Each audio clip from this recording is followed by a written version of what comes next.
That's your president locked down. Michael, we've become numb to it, but Trump's made history again in the worst way. Right. More than in the worst way, I think probably in about 20 ways. If any of us is numb to this, and I think we're probably not, but in case we are, imagine that this was Dwight Eisenhower or Harry Truman in court, falling asleep and being accused of what he's being accused of and behaving the way he has been.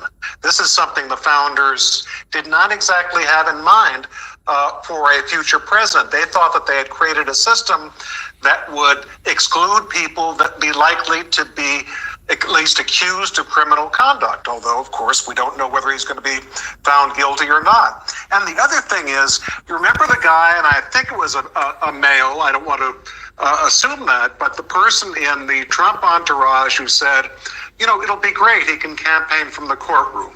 This can be a plus. Well, that's a classic example of turning lemons into lemonade and doesn't seem to be happening. This guy is on display 8 hours a day during this trial. And just as you said, Jonathan, it doesn't exactly suggest that he's fit and ready to be president in almost any other respect. And the other thing I'll close with this is someone who can't stand being in control. Well, what less control is there than being in a courtroom with a jury and a judge that is going to rule on your fate and potentially even put you in jail? It's going to drive him crazy. This is the opposite of campaigning and winning votes. Jen, Trump claims his trial is firing up his base, but is it actually helping him to be sleeping in court while Biden is out campaigning on real issues? I think not. Donald Trump wants to be the big man. He wants to be in charge, as Michael said. But every day he is diminished. There was a point at the trial today where he stood up like he was going to leave the courtroom before the judge did. And he said, "Sit down, Mr. Trump." And like a sheepish little child, he had to sit down again. And that just kind of sums up where he is. He can pout, he can fall asleep, whether that's an intentional snub at the proceedings or not. He can try to mumble and smirk at the jury. He can try to disregard the judge's orders. But ultimately, he's not allowed to do these things. And he will be called out and he will have to sit there. Donald Trump is not one to control himself. So when people like Michael Cohen, like Hope Hicks get on the stand and they start testifying against him, I find it hard to believe he's simply going to sit there. I suspect he's going to start mumbling. He's going to start muttering. He's going to start gesticulating. And that's going to get him in trouble too. So everything that he does, because he's Donald Trump, is not likely to inure to his benefit in the courtroom. And let's remember, his base is his base. They only get one vote.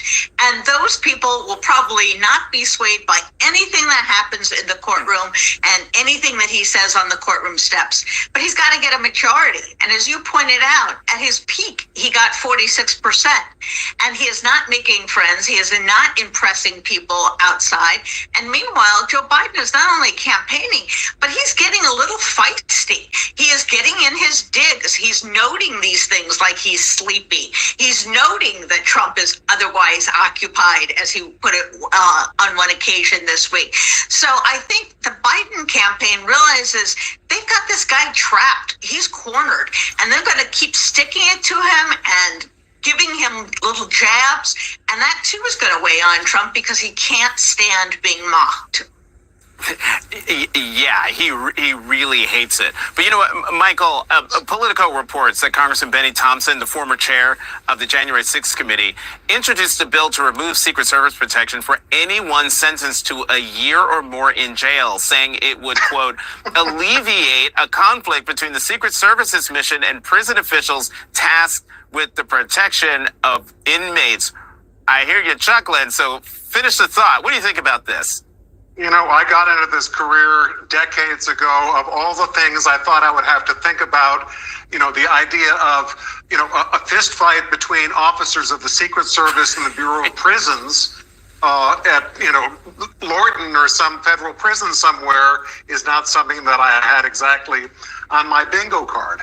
But, you know, the other thing, and I want to endorse what Jennifer just said, you know, the other thing that shows so much in this scene, and actually in the last number of months, in 2016, that was in many ways a diabolical campaign. Donald Trump stood for some horrible things, but relative to now, he was fairly well disciplined. And this year, he is much more about making himself feel better for the next 60 seconds than running a disciplined campaign for president with a winning message. I think that to tell people in advance that if they elect you, he wants to take away their rights, be a dictator for a day, pit the Justice Department and the Defense Department against his enemies, and possibly take us out of NATO and let Putin run wild through Europe. My guess is that that's not a disciplined winning message. It's much more about his psychiatry. So I almost feel that we should applaud Donald Trump for his transparency. But if Americans understand that this is a choice between our system of more than 2 centuries of democracy versus a lethal dictatorship, I just don't see a majority of Americans voting for that. You know, Jen, we have seen over time how the presidency ages men, only because it's only been men up until this point. But how do you see Trump's post-presidency legal and financial issues weighing on him? I think he is truly exhausted. He's not a disciplined person. And to have to sit there and listen, and we already know he doesn't sleep well. We already know that in the Oval Office, he had executive time until about 11 o'clock in the morning. I think this is a physical as well as a mental and emotional strain on him. And you can tell he does look tired. He does look diminished. And let's face it, even before this trial, he was not doing what President Biden is doing. President Biden was out 3 days in a row campaigning. He gives speeches constantly. He meets with voters. He's conducting the country's business. Donald Trump does not have that kind of energy, does not have that kind of, frankly, money to put together a real campaign. So in a sense, this is all he has. What else is he going to do? It's not like he's going to go into a swing state and give speech after speech on the issues. That's not what he's capable of. So I think that this is really showing the limits of his physical capacity as well as his mental and emotional capacity. And by the way, to Benny Thompson, I think the Bureau of Prisons will easily accommodate the Secret Service.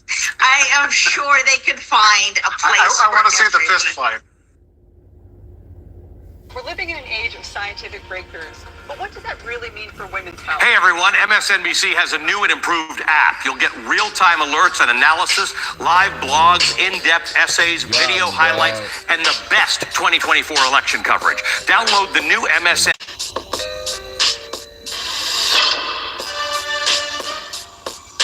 Locked up.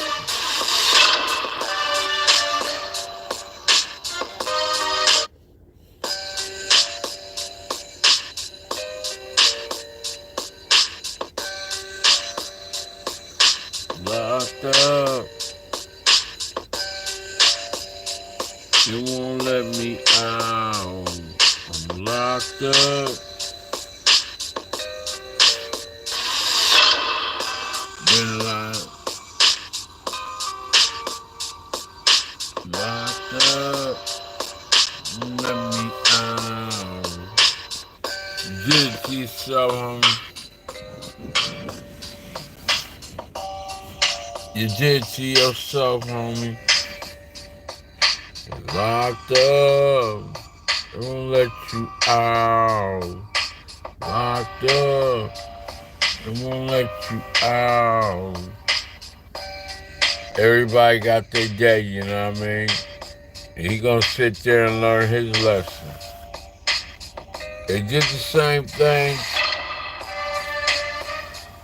to Saddam Hussein, to Gaddafi.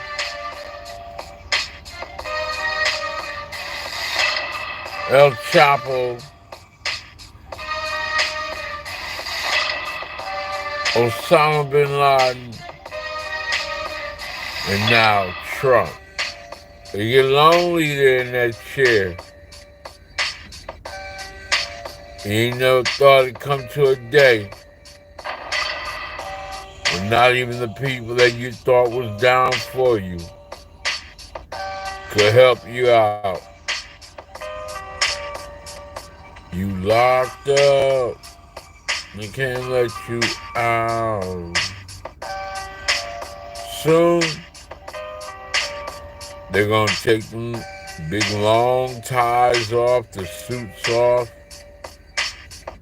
You're gonna look angrier and beat down, and they're gonna be having you looking like OJ, Suge Knight, R. Kelly, Bill Cosby, a line of many men who walk the streets who everybody fears, and they shut them down. Shut them down. Shut something down. This country right here, man, make you pay your dues. Eventually, you locked up, and they not gonna let you out. You do the time, you do the crime, they're gonna sit your ass down. Sit down. You locked up.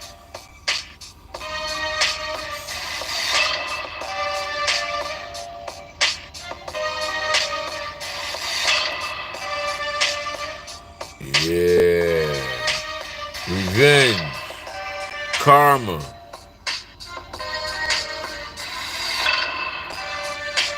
You knew this day would come. You just thought you get to run into that hiding spot and make up your own rules. Well, that's not how it works. A lot of people lost their lives. You embarrassed a lot of people. Locked up.